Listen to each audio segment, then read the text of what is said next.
Зал ресторана «Горный ветер» в маленьком приграничном городке гудел от разговоров. В этот вечер здесь собрались бывшие военнослужащие, действующие офицеры и молодые курсанты. Отмечали юбилей старой академии. Звучал смех, тосты, рассказы о службе. Казалось, вечер будет спокойным и теплым. Пока в дверях не появились 4 местных громил, известных своим богатством и вседозволенностью. Массивные цепи, дорогие куртки, наглые ухмылки. Они входили так, будто место принадлежало им. Главарь по кличке Буран специально повысил голос. «Ну что, солдатики, празднуете? Скучаете по былым подвигам?»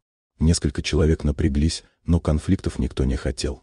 У окна сидела женщина в форме, седая, строгая, с холодным внимательным взглядом.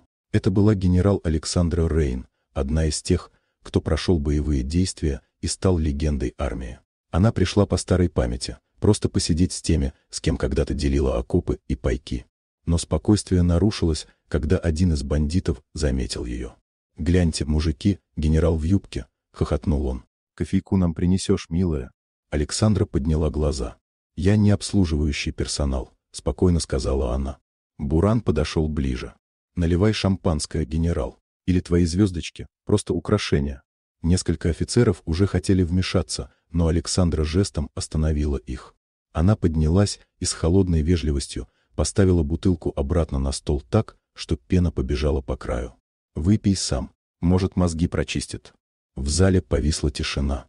Рыжий бандит вскочил. «Ты что, старая, совсем страх потеряла?» «Сядь», — бросила она. «Еще шаг, и пожалеешь».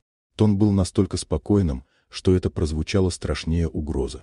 Буран сделал шаг вперед, но в этот момент дверь распахнулась, и в зал вошел молодой человек в форме специального подразделения.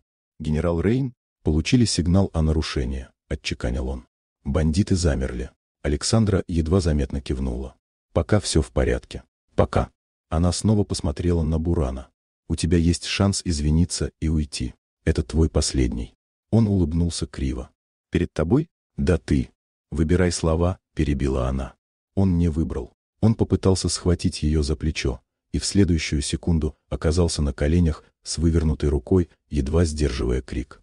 «Извинись», — сказала она тихо, как приказ. «Ладно, прости», — выкрикнул он. Она отпустила. Он поднялся, яростно потирая руку. «Ты за это ответишь», — прошипел он. «Попробуй», — спокойно ответила она. Бандиты ушли, но было ясно — вернуться. И они вернулись. Через час. Ворвались через главный вход. Цепи, ножи, срывающийся рев двигателя за окном. Буран шагнул вперед. «Теперь поговорим». Александра поднялась, будто ждала этого весь вечер. Первый удар цепью она перехватила, словно тренировалась для этого всю жизнь. Вторая атака, и один из бандитов летит на стол. 2 точными движениями она вырубила еще 2. Буран накинулся, но не успел поднять руку, ее удар пришелся быстрее. Он рухнул на колени, потеряв дыхание. Именно в этот момент в ресторан ворвалась группа спецназа. «Всем лежать!» — прозвучала команда. Бандиты опустили руки. Бурана скрутили. Командир повернулся к Александре. «Генерал, объект задержан». Она кивнула. «Уведите. Пусть узнают, что нападать на людей — это не власть, а уголовная статья». Когда преступников вывели, зал постепенно ожил. Люди смотрели на Александру с уважением и благодарностью. Один из ветеранов подошел и, сняв фуражку, сказал: «Вы защитили нас сегодня. И честь нашу тоже». Александра лишь слегка улыбнулась.